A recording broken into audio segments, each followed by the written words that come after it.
esto sea una cátedra magistral, ni mucho menos. Vamos a charlar un poquito sobre los aspectos de la teoría general del proceso. Quiero agradecer al señor magistrado Eugenio que me acompañe esta tarde. Quiero hacer la referencia de que hace 40 años, cuando éramos mucho más jóvenes de lo que todavía seguimos siendo, fuimos compañeros en el posgrado en nuestra Facultad de Derecho de la Universidad, y desde entonces hemos guardado una profunda amistad y una recíproca admiración. Yo le agradezco la distinción y el afecto que siempre me ha tenido, que le he procurado corresponder. También me da mucho gusto estar de nuevo aquí en el tribunal. Sí me siento como en casa, porque me quiero sentir en casa en cualquier tribunal en que estemos, pero especialmente aquí porque yo he estado repetidas veces con ustedes. Y un poquito para aflojar tensión y para que nos relajemos un poco y no estemos tensos, comienzo con dos cuestiones meramente circunstanciales. Miren, estos aparatitos hay que apagarlos siempre, y el profesor es el primero que tiene la obligación de hacerlo, y luego todos los demás. Hay un profesor colombiano que es el maestro Jairo Parra, que padece una gravísima enfermedad y es contagiosa. Y esa enfermedad gravísima es que cuando oye un celular y está dando cátedra, se vuelve un bulk, se pone verde y es capaz de ahorcar al que está usando el celular. Y como eso es contagioso, pues yo me comienzo también a afectar de ese padecimiento en que no puedo oír los celulares si estamos en una sesión de clase o de cátedra. Entonces, es una primera cuestión. La segunda, yo siempre he pensado que hay de aquel profesor, de cualquier materia jurídica, que no llegue con su grupo, sobre todo la primera clase, y les diga a los alumnos, compañeros, esta materia es la más importante de todas. ¿Verdad que se reitera mucho eso? Y bueno, a la hora que uno oye eso, luego se desconcierta, porque todos están diciendo que su materia es la más importante, pues ¿cuál será de veras la más importante? Claro, el maestro tiene que destacar siempre eso y decir, esta materia es la más importante. Nada más que tratándose de la teoría general del proceso, hay un argumento muy fuerte en favor de esa afirmación, y les voy a decir cuál es. Como decían nuestras viejas abuelas, el derecho procesal es ajonjolí de todos los moles. ¿Y por qué es ajonjolí de todos los moles? ¿Qué queremos decir con esto? Que cada disciplina sustantiva, cada vez más, vamos a ver por qué, tiene su pedazo procesal. Y entonces así hablamos del procesal penal, del procesal civil, del procesal familiar, del procesal fiscal, del procesal administrativo, del procesal agrario, etcétera, hasta del procesal electoral. Esto es cierto, estamos metidos en todos lados, el procesal necesariamente está metido como parte al lado de cada disciplina sustantiva. Y las disciplinas sustantivas en ciertas circunstancias, no todas, pero en ciertas circunstancias no pueden prescindir del proceso, vuelvo a repetir, en ciertas circunstancias. Claro, hay que advertir, en materia civil, las normas civiles sí pueden aplicarse fuera del proceso, pero fíjense ustedes cómo en materia penal, el único instrumento de aplicación de las normas penales es el proceso penal. No hay otra manera de aplicar esas normas. Pero además, aprovecho una reflexión también circunstancial de ayer en la noche, de hoy en la mañana. Ayer en la noche, en un curso que imparto en la Panamericana, se me acercó un compañero y me dijo, oiga, ¿no ha visto usted al maestro Nava Negrete? No lo he visto últimamente. Le dije, pero a veces lo saludo en la facultad. Y entonces me dijo, fíjese usted que el maestro Nava escribió un texto sobre derecho procesal administrativo hace 40 años. Y entonces lo llamó el maestro Alcalá, según dice este compañero que le contó Nava, y le dijo el maestro Alcalá a Nava Negrete, oiga usted, pero ¿cuál derecho procesal administrativo? Pues no hay un proceso administrativo, no existe prácticamente un proceso administrativo. Y Nava Negrete no supo qué responderle, le dijo al maestro, bueno, es que yo tengo estas ideas. ¿Y qué sucede a 40, 50 años de distancia? Que el maestro Nava Negrete, que curiosamente lo saludé hoy en la mañana en la facultad, después de que habíamos hablado de la noche, y le conté la anécdota y me dijo, sí, efectivamente, estábamos haciendo pininos cuando hace 40, 50 años hablábamos del derecho procesal administrativo. Y nada más quiero que reflexionemos rápido sobre esto. A través de los últimos 30, 40 años, compañeros, ha habido una judicialización de una serie de esferas o de terrenos del derecho en donde antes no había juicios o procesos, sino que se resolvían las cosas en otra forma. Pero esta judicialización es creciente y además es universal, ¿eh? No crean que es un fenómeno nuestro, no, este es un fenómeno mundial. Cada vez más cosas, más asuntos, más cuestiones están sujetas a procesos jurisdiccionales. Nada más les pongo otro ejemplo.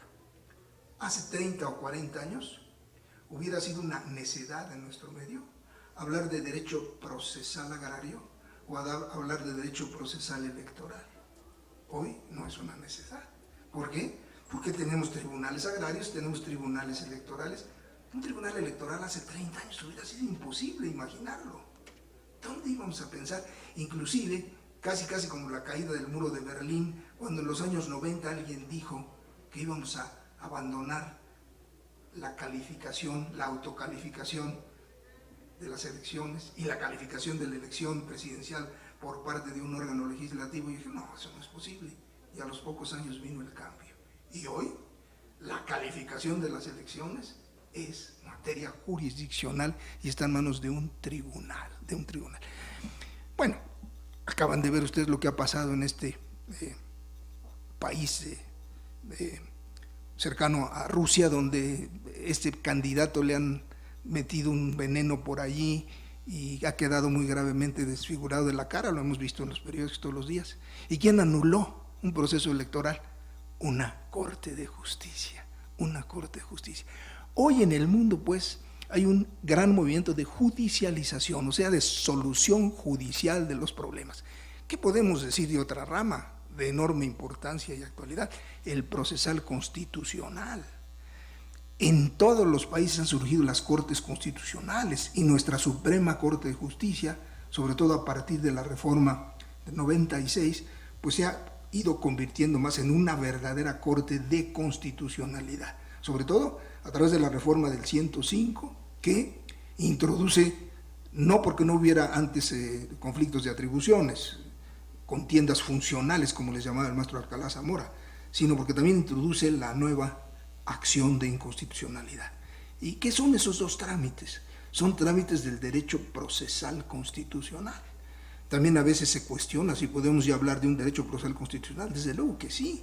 Ya hay procesos en donde se está dando la defensa de la Constitución. Claro, esta era una idea vieja, venía alimentándose desde las posiciones de Hans Kelsen en los años 20, que ya dio una nueva teoría de la Constitución y que ya anticipó la posibilidad de la creación de estos tribunales constitucionales, que después de la Guerra Mundial y con las reformas constitucionales en la mayoría de los países continentales europeos se fueron dando. En Francia, en Alemania, en Italia, en la propia España, se fueron creando estas cortes constitucionales. Por lo tanto, hay un proceso constitucional. Es decir, estamos contemplando en la actualidad una mayor judicialización de todos los problemas de la sociedad. Y esto nos lleva a una vieja idea de un pensador anglosajón que hablaba, fíjense bien, vamos a evaluar esta expresión en sus justos términos, que hablaba del gobierno de los jueces. El gobierno de los jueces, ¿en qué medida la judicatura está llevando las decisiones políticas de mayor importancia? Pues claro que así es. Ejemplo así, pero muy palmario, evidente. Acuérdense que hubo un pequeño conflicto que surgió cuando el Ejecutivo Federal dio la decisión del cambio de la hora y el Ejecutivo local, para variar, dijo, no, yo no me someto a eso, no me voy a someter a la hora. Y se presentó una controversia constitucional. ¿Y cómo se resuelve esa controversia constitucional? De manera magistral. Porque ¿qué dice la Corte? Ni tú, a ninguno de los dos les toca eso, le toca al Congreso. Problema solucionado. Un problema de conflicto de atribuciones. Fijar la hora no era ni atribución del Ejecutivo Federal, ni mucho menos del Ejecutivo local, sino del Congreso de la Unión. Cada vez más surgen este tipo de conflictos. Y es el Poder Judicial, a través de mecanismos procesales, jurisdiccionales, como está resolviendo todos estos problemas. De aquí pues que tengamos que subrayar la importancia de los procesos y regresar aquí, y que es lo que pretenderé hacer esta tarde, a charlar con ustedes, a comentarles algunos de los puntos fundamentales de esta teoría general del proceso, que es una parte, digamos, científica, que es una parte, además, no nos enredemos mucho, de la teoría general del derecho. Es decir, la teoría general del derecho tiene sus parcelas, sus sectores. Uno de esos sectores es la teoría general del proceso. Como existe una teoría general del Estado o una teoría general de las obligaciones, parte de la teoría jurídica, que es un todo, y que no es una parte de la ciencia del derecho. Bien, una primera reflexión, muy breve, muy sintética, es que hagamos alusión a cómo surge eso que los maestros nos han dicho que es la corriente científica del proceso. También otros, con una etiqueta a veces un tanto rimbombante, han hablado del procesalismo científico. ¿Cuándo surge? ¿Qué caracteres presenta? ¿Por qué hablamos de que haya surgido un procesalismo científico? El maestro Alcalá Zamora nos dio enseñanzas muy claras sobre esto y nos dijo que en la cultura jurídica europea occidental, claro, esta reflexión está limitada a la cultura europea occidental, ha habido una serie de pasos, de escalones, de fases de evolución del pensamiento jurídico procesal. Y él nos habla de seis momentos históricos. Hablábamos de escalones, ¿verdad?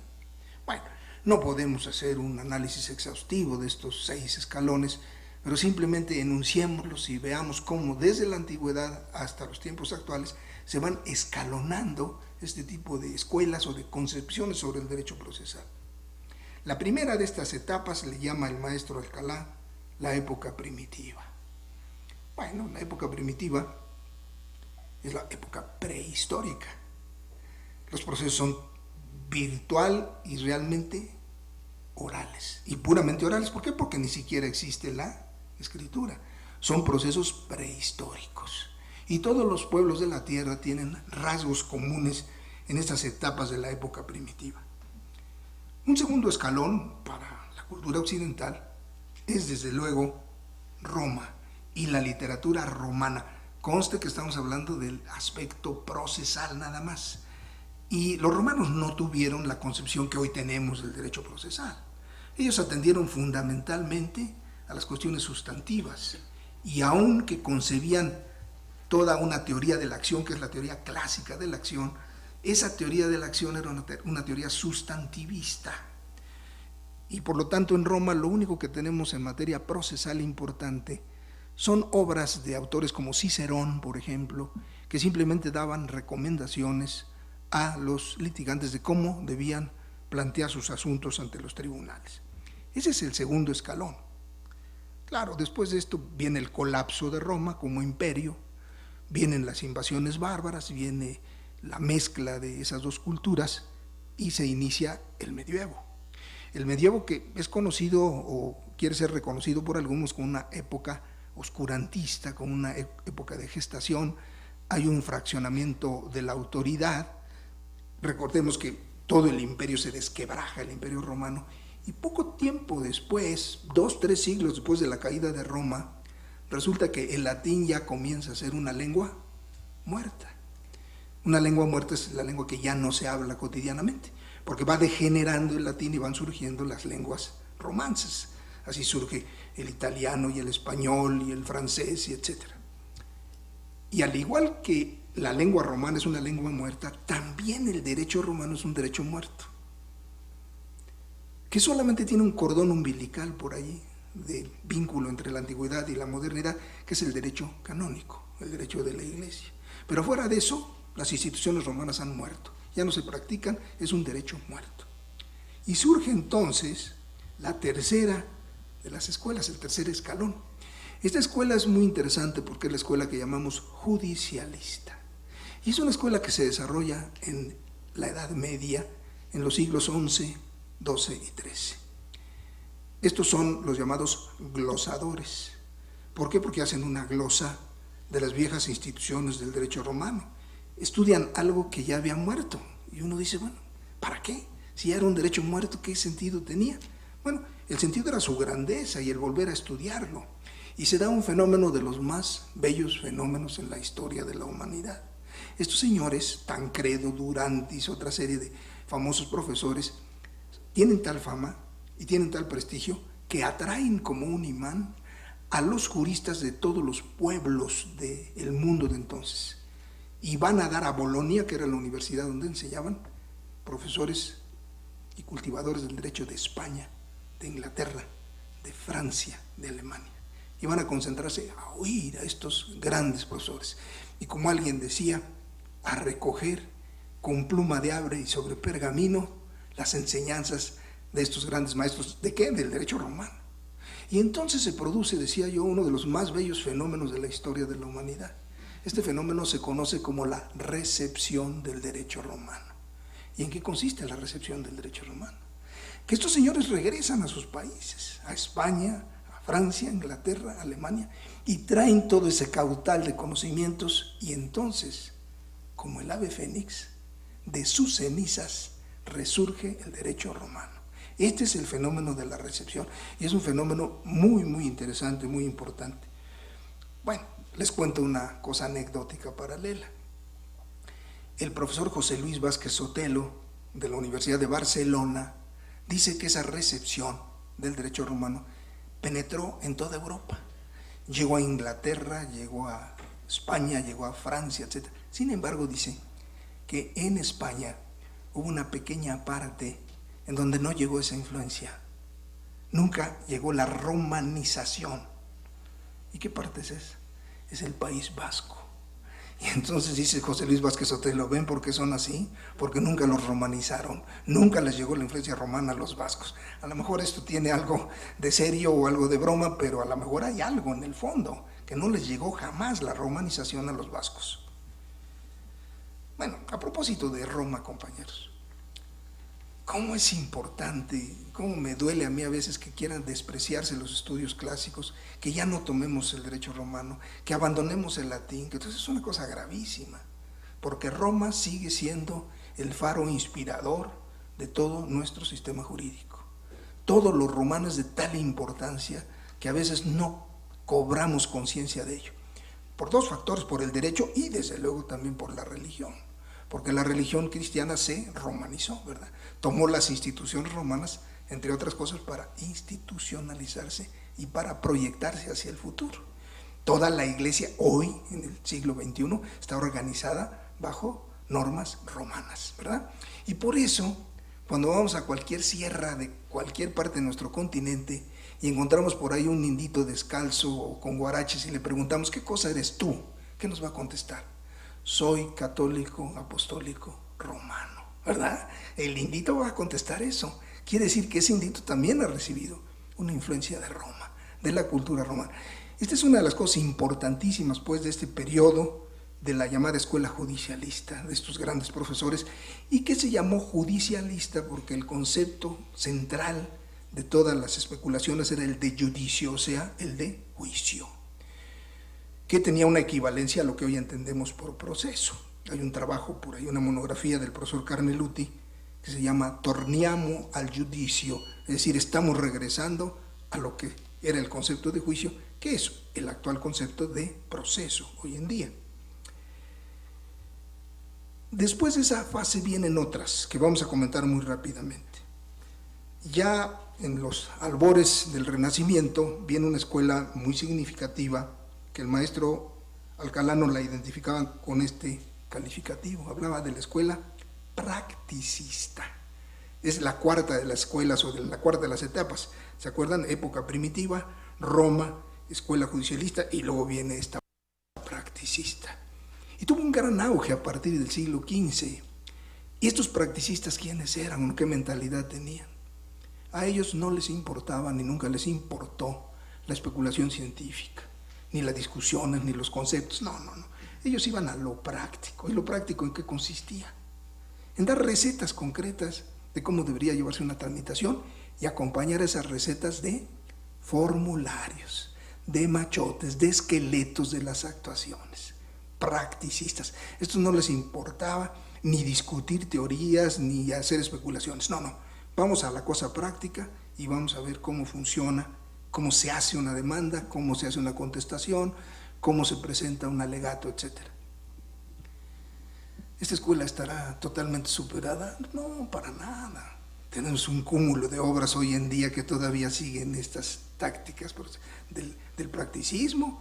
Hay que ver los últimos libros del maestro Arellano, ¿verdad?, en donde él tiene su práctica forense civil y familiar, o su práctica mercantil, o la práctica de amparo. ¿Y qué nos está enseñando allí? Formularios, machotes, esqueletos. Y es que este aspecto del practicismo no puede ser totalmente abandonado. Yo no puedo redactar una sentencia si no tengo la idea del esqueleto de cómo es una sentencia. Yo les revelo esta experiencia personal mía. Cuando hace muchos años, como se dijo en mi currículum, llegué a ser secretario de estudio y cuenta en la sala civil de la corte, ¿verdad? Pues ya lo reciben a uno muy bien, pásele, aquí está su escritorio, y aquí están estos archiveros llenos de expedientes, y éntrele, porque tiene que preparar una cuenta cada 2 semanas con 10 asuntos, 10 proyectos de amparos directos, que todavía en aquella época gran parte de los amparos directos llegaban a la corte y a la sala civil. ¿Y en qué predicamento nos veíamos? A ver el primer expediente, ¿qué referencia tomamos? Pues otra sentencia de las que se hagan allí para ver cómo le vamos a entrar, qué se dice primero y qué se dice. Eso es un esqueleto, es un formato, es un canevá, como decía un maestro, que vamos a ir bordándolo. Y si no tenemos esa sentencia allí, difícilmente podemos hacer, ¡ay, qué trabajo la primera y la segunda y la 15ª! Y cuando hacemos 70, 80 sentencias, ya no necesitamos el formato, porque ya lo traemos acá, ya hicimos un esquema mental. Pero ahí está el practicismo, y nos sigue sirviendo todos los días. Lo que pasa es que hay que tener cuidado con el practicismo. Hoy está muy de moda con las computadoras, ahí tenemos los formatos de una bola de cosas, sí, pero cuidado, porque cuando usamos el machote mecánica y ligeramente, sin tener cuidado, ¿qué nos puede suceder? Que arrastramos cosas que no pertenecen a ese asunto, o todavía más grave, si estamos consultando un formato viejo, a lo mejor hay disposiciones ya derogadas o reformadas, o vamos a meter la pata terriblemente. Entonces, el formato sirve, sí sigue sirviendo, pero hay que usarlo con un criterio analítico, para que nos va a ayudar, sí, claro que nos va a ayudar, porque nos va a dar ya la fórmula. Vean los formularios del maestro Arellano, por ejemplo, no nos tenemos que hacer cruces y vamos a la cosa sucesoria, y él nos lleva de la mano y nos dice qué documentos van formando la primera y la segunda y la tercera y la cuarta sección de un juicio sucesorio. Pues no nos vamos a andar tronando los dedos, pues ahí está el formato, ahí está el machote, y eso nos va a seguir sirviendo. Pero cuidado, el puro practicismo nos puede hacer sujetos demasiado mecanizados, ¿verdad? Que llegamos a rutinas, y un foco rojo en relación con las rutinas, toda rutina embrutece. Hay que tener cuidado. Son muy útiles las rutinas para ahorrar tiempo y todo, pero si nos esclavizamos una rutina, cuidado, porque entonces dejamos de pensar y vamos haciendo las cosas mecánicamente. Y hay que tener cuidado con eso. Ese es uno de los inconvenientes de la escuela practicista. Y voy a hacer otra referencia al practicismo, nada más que terminemos con esto, porque nos faltan 2 escuelas, las últimas. Después del practicismo viene una escuela que es la escuela procedimentalista, le llamamos. Es el momento del surgimiento de las grandes codificaciones. Y no es que no haya habido grandes codificaciones antes de los códigos napoleónicos, sí las había, pero los códigos napoleónicos fueron un modelo universal.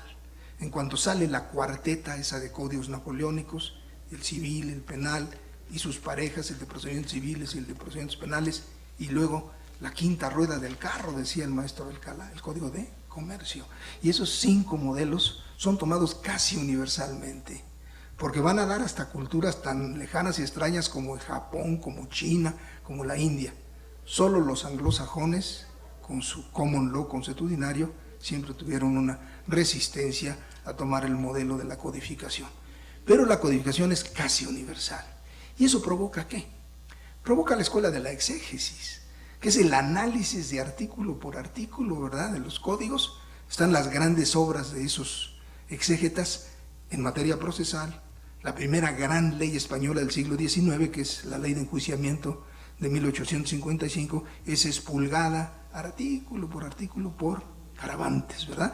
Y saca un tratado en muchos tomos en donde va analizando artículo por artículo, va interpretándolo, va viendo si hay jurisprudencia relacionada y va relacionando el artículo con los demás de ese cuerpo legal y de otros. Una tarea de expurgar y de analizar terrible, pero era la época del procedimentalismo y eso hace que surgiera pues toda esta época histórica.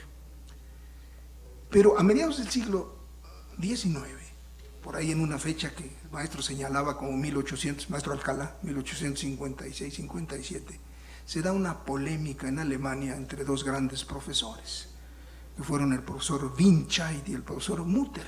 ¿Y qué discutían ellos entonces?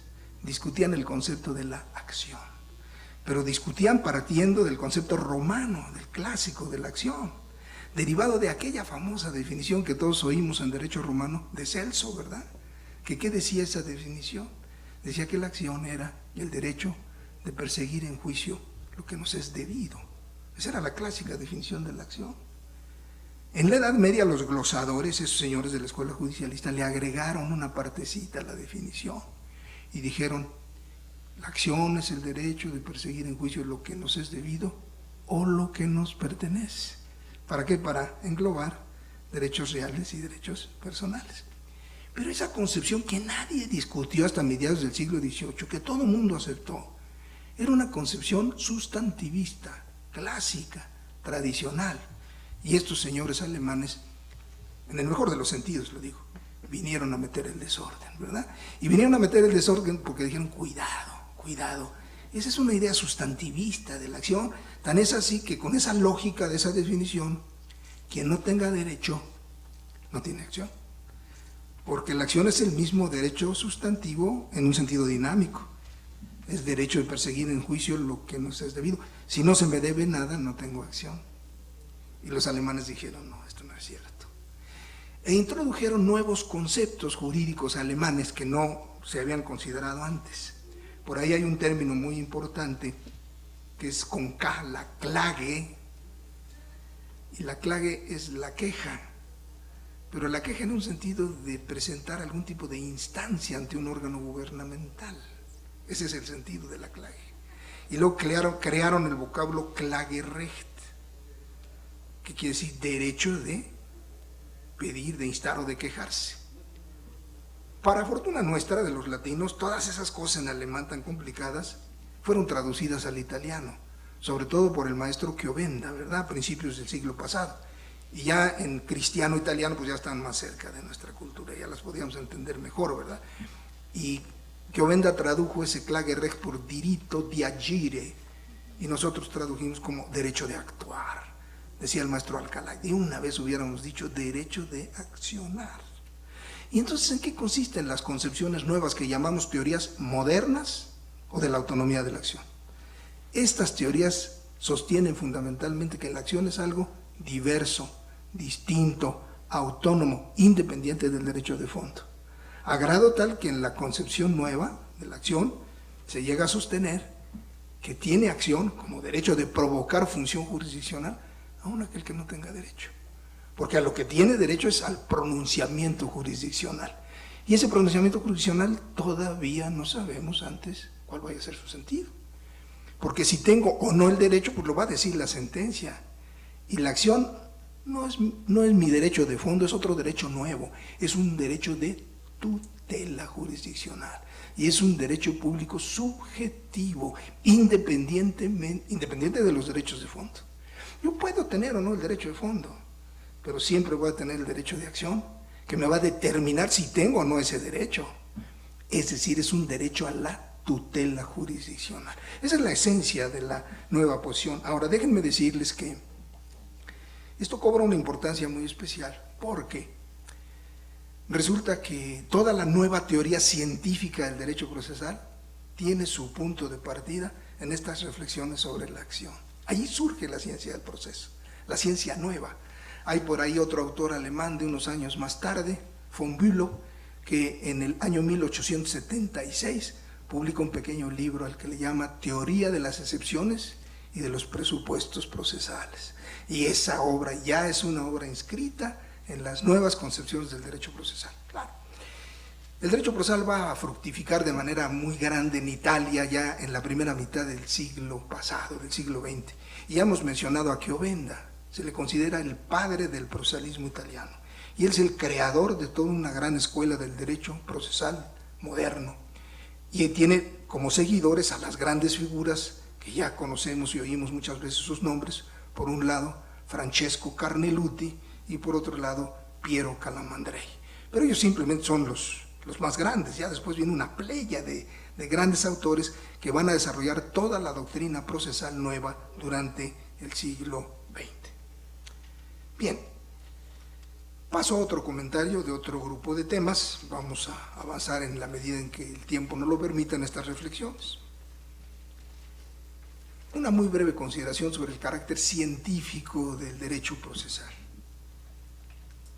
Porque si estamos sosteniendo que estamos llegando a una época de procesalismo científico, pues quiere decir que estamos sosteniendo que hay una ciencia del derecho procesal. Otra vez aquí una connotación necesaria.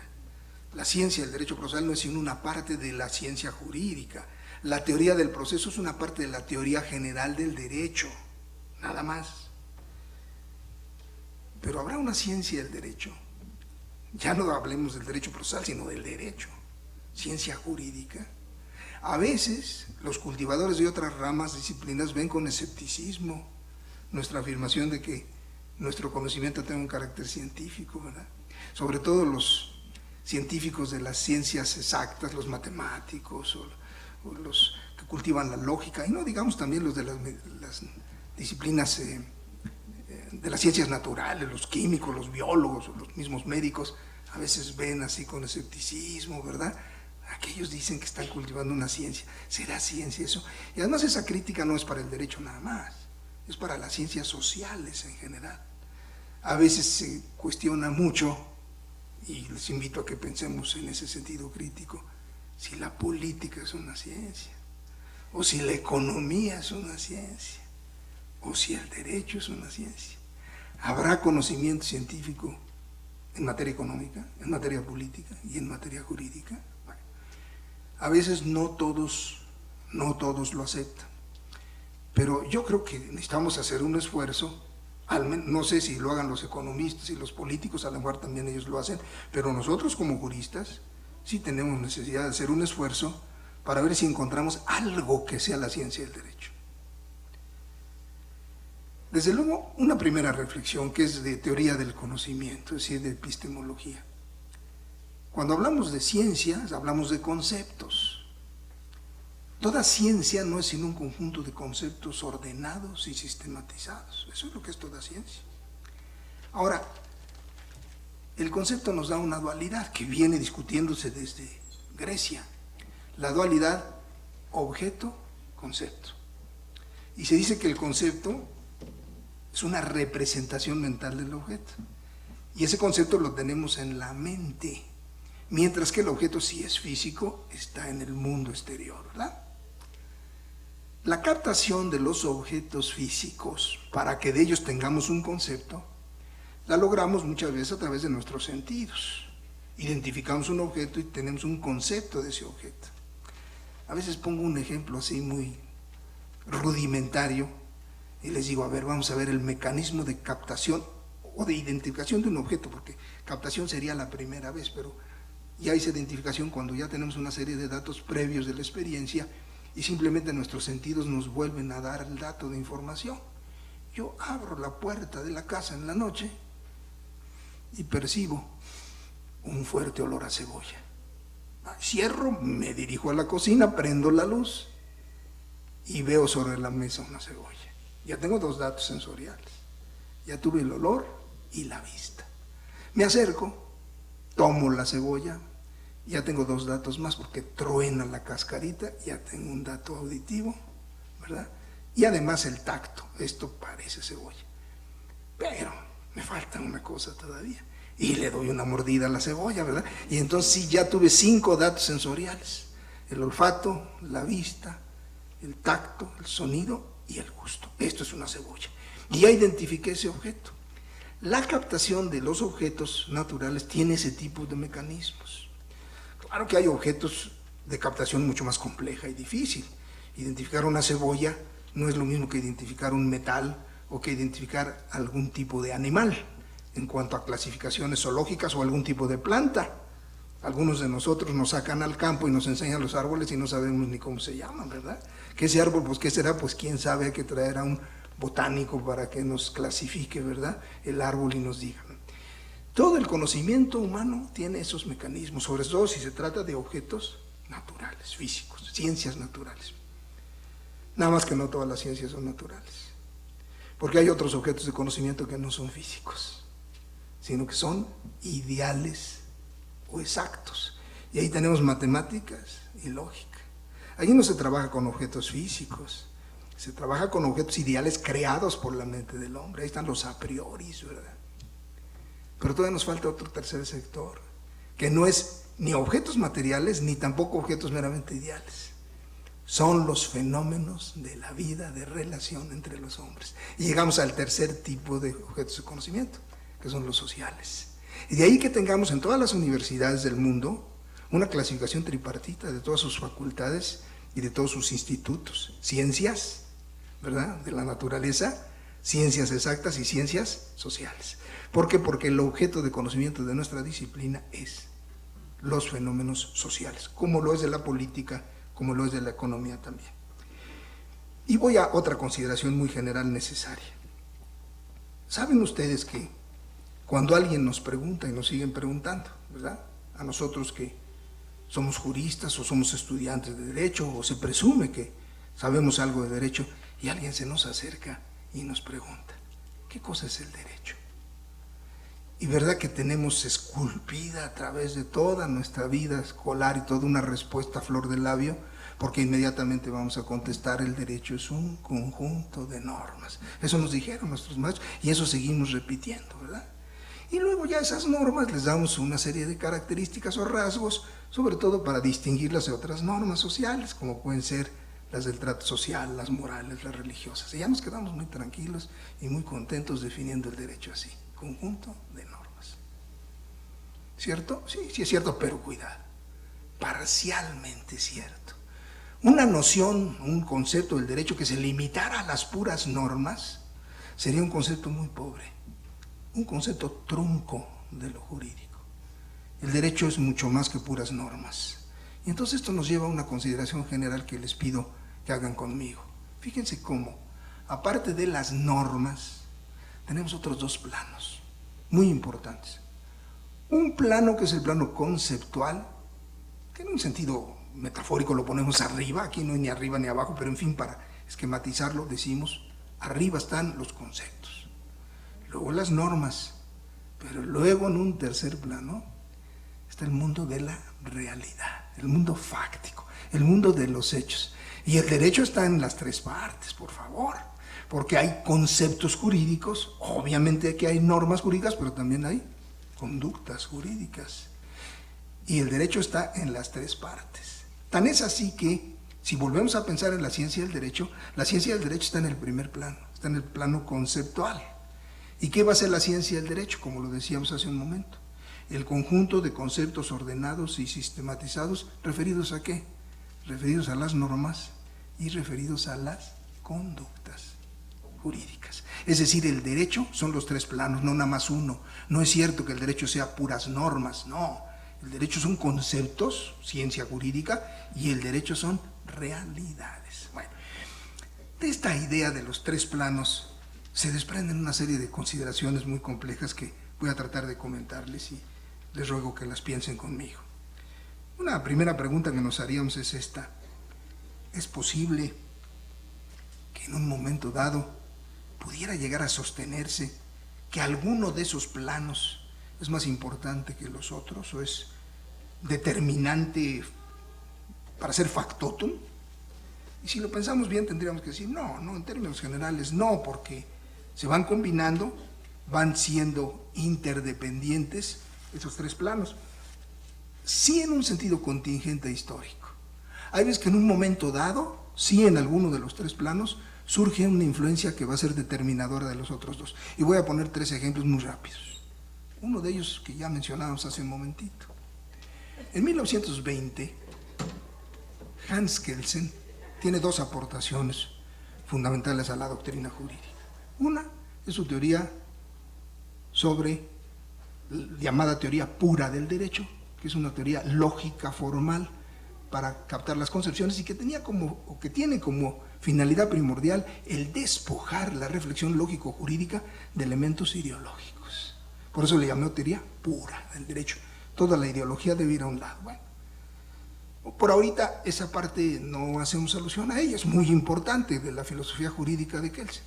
La otra gran aportación, fíjense bien, es su teoría constitucional, es decir, su concepción de la Constitución y de los mecanismos de defensa de la Constitución. Es una de las grandes aportaciones de Kelsen. Nada más que una vez que la sostiene académicamente, queda ahí como germinando, ¿verdad? No pasa nada en los años sucesivos, y no es sino hasta que termina la Segunda Guerra Mundial, en el año de 45, cuando, lo decíamos hace un momento, los estados europeos continentales, Francia, Alemania, Italia, luego la propia España, ¿qué van haciendo? Van tomando un régimen constitucional con las pautas, con las reglas y con las ideas de Kelsen.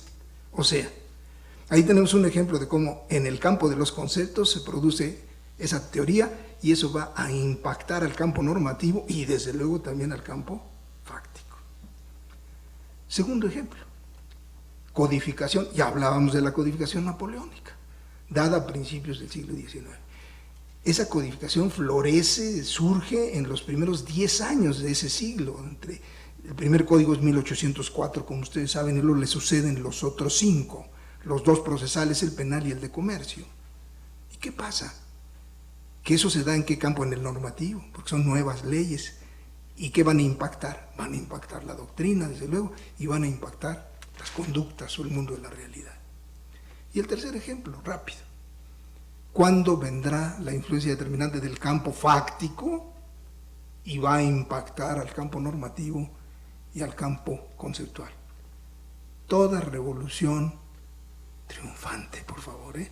Las revoluciones que fracasan no llegan a nada. Una revolución que fracasa hace que tomemos a los cabecillas, los fusilamos, les cortamos la cabeza y ahí no pasó nada. Pero si esos señores triunfan, Kelsen decía, el derecho es todo aquello emanado de una autoridad primaria, crean un nuevo sistema jurídico en la revolución triunfante y por lo tanto crean nuevas normas y desde luego impacta también la creación de nuevos conceptos. Allí está pues esa imbrincada relación entre normas, conceptos y realidades. Un magistrado me decía hace algunos años que manejando esta idea se daba cuenta de lo terrible que es esta cuestión de los 3 planos, porque me decía, estoy en la mañana estudiando un asunto, abro mi expediente, quiero ver cómo lo vamos a resolver, tengo mis textos legislativos a la mano, a lo mejor alguna colección de jurisprudencia, algún texto doctrinal, y tengo allí los 3 elementos. Tengo los elementos conceptuales, los normativos y los fácticos. Y tengo que hacer, decía, un rápido tránsito del paraíso de los conceptos al purgatorio de las normas y al infierno de la realidad. Decía. ¿Verdad que sí? ¿Verdad que sí? Y luego de vuelta otra vez, porque la cosa es dinámica. Pasamos del aspecto fáctico al aspecto normativo y al aspecto conceptual. O sea, son 3 planos dinámicos, dialécticos, que se van determinando uno al otro y el derecho está en los 3 planos. No es cierto, pues, que el derecho sea puras normas, ¿verdad? Es también conceptos y es también realidades. Esta es una cosa sumamente importante. Y una última reflexión de finalidad o de eficacia, caray. Si en una sociedad esos 3 planos, el conceptual, el normativo y el fáctico, tienen un equilibrio, tienen una armonía, quiere decir que va a haber un alto grado de eficacia de ese orden jurídico. ¿Por qué? Porque hay un equilibrio, hay una correspondencia entre el aparato conceptual e ideal, las normas y la realidad.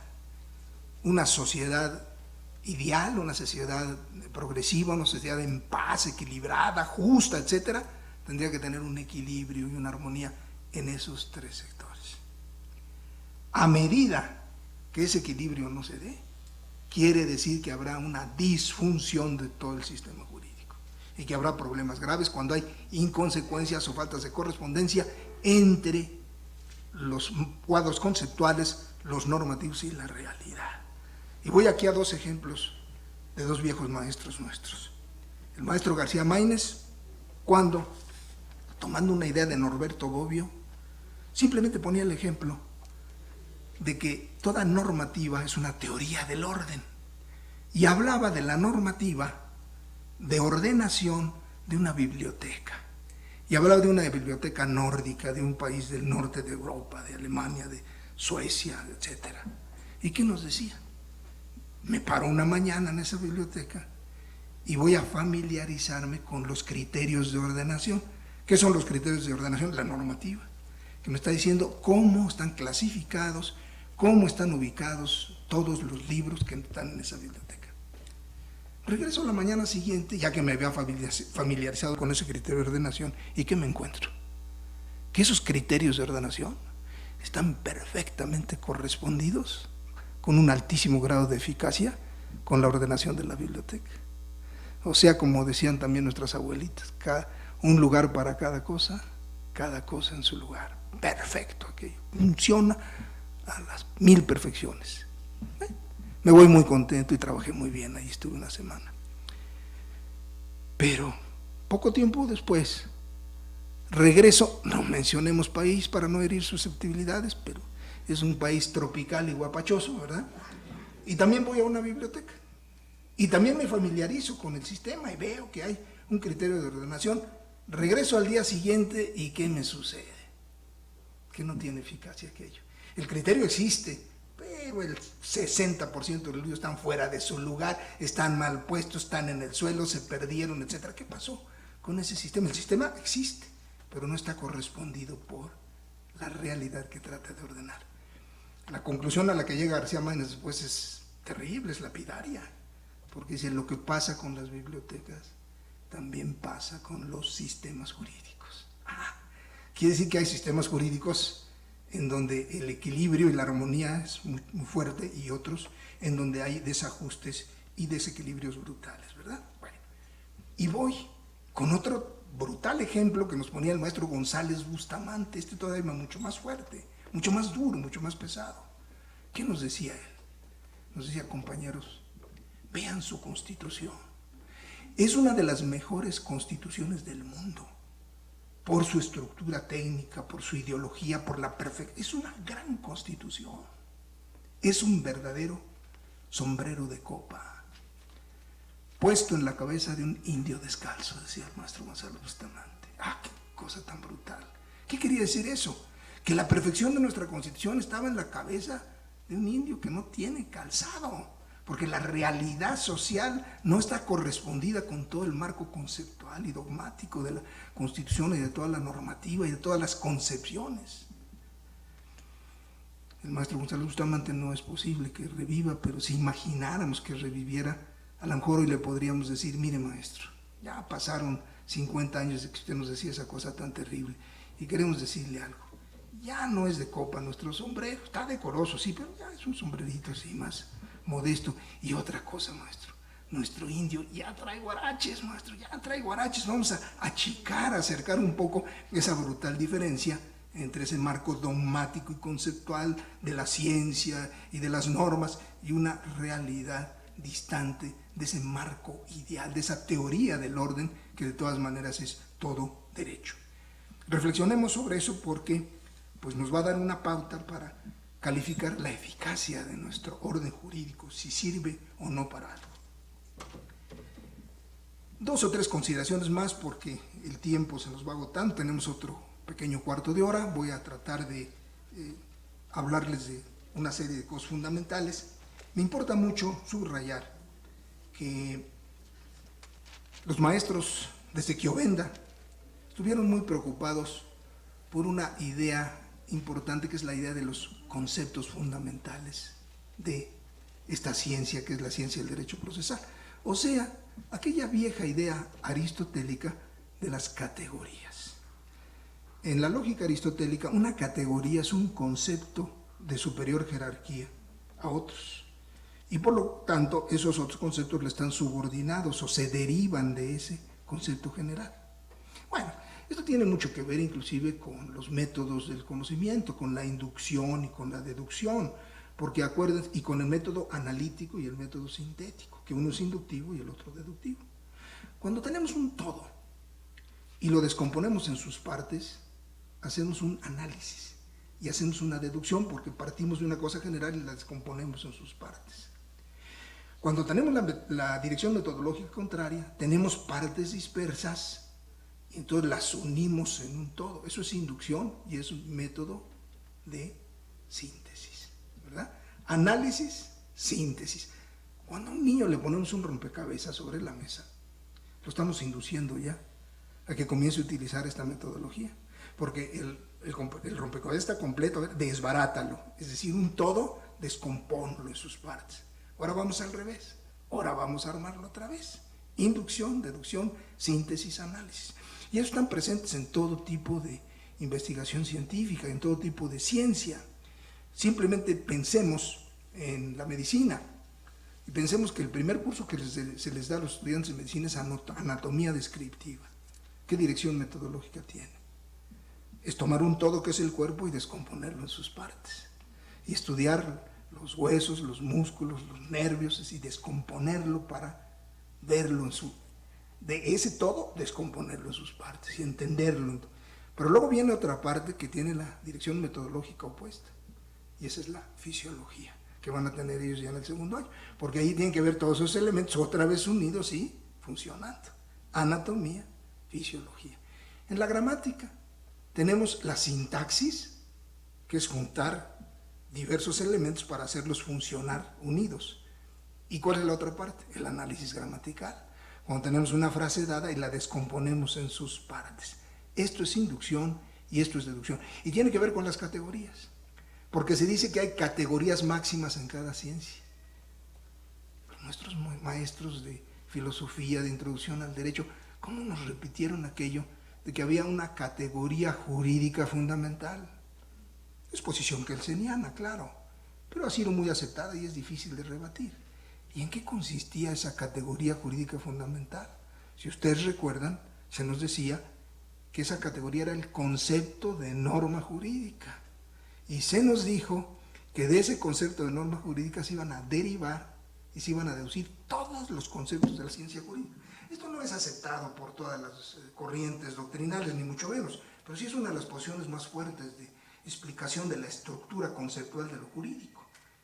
Categoría jurídica fundamental, concepto de norma jurídica. Bien, muy rápido, para que entendamos esto de las categorías.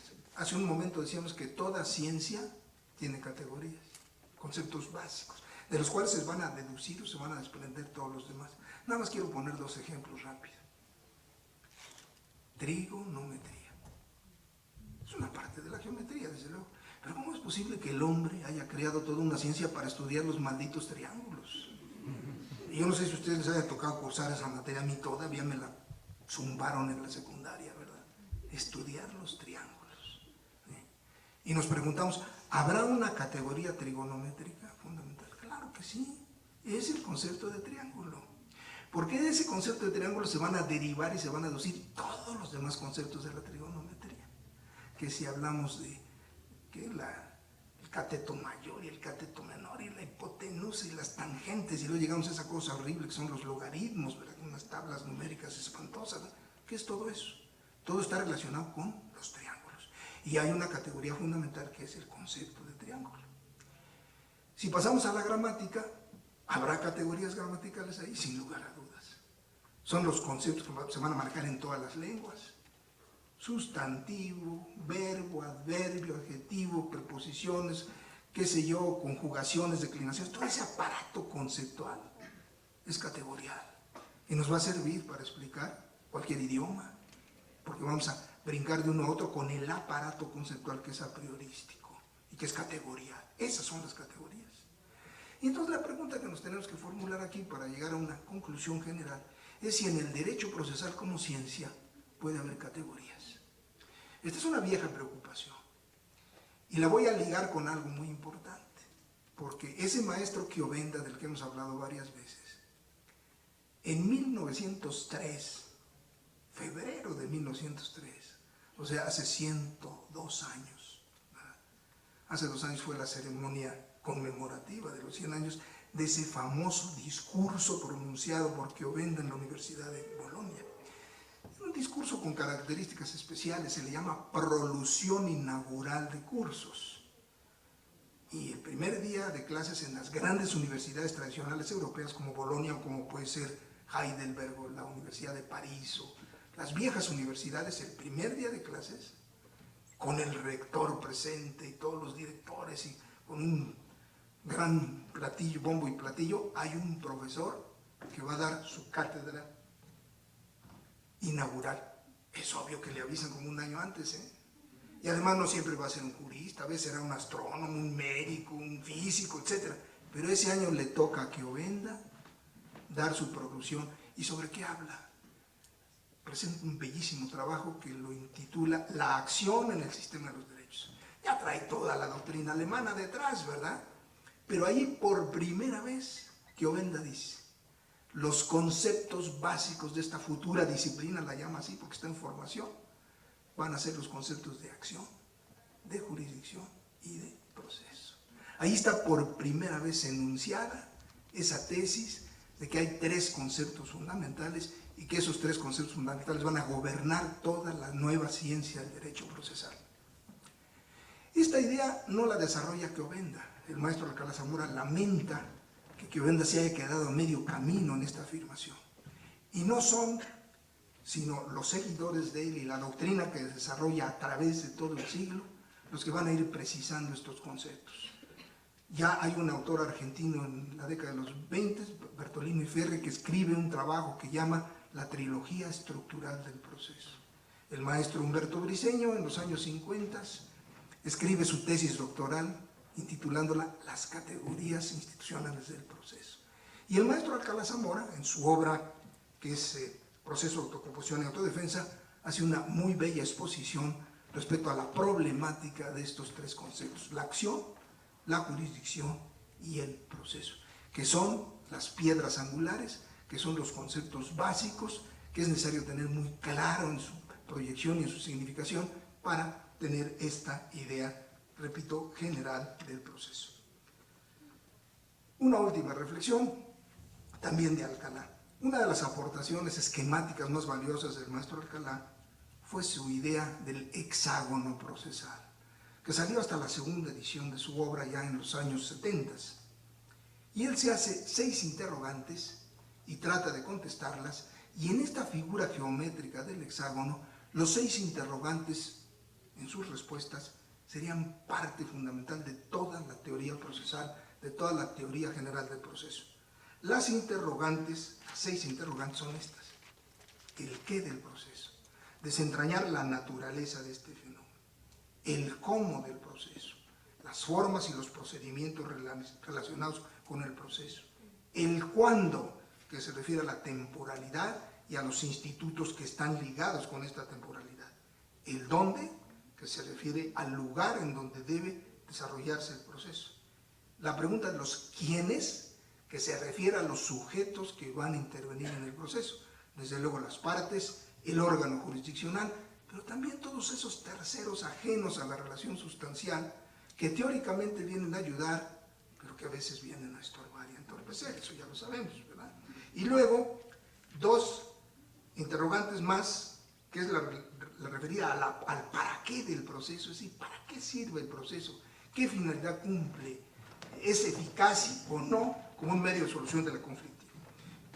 Con esto, compañeros, terminaríamos pues nuestra referencia, creo que puntualmente, ¿verdad?, para que se dé paso a las ceremonias de inauguración de este curso.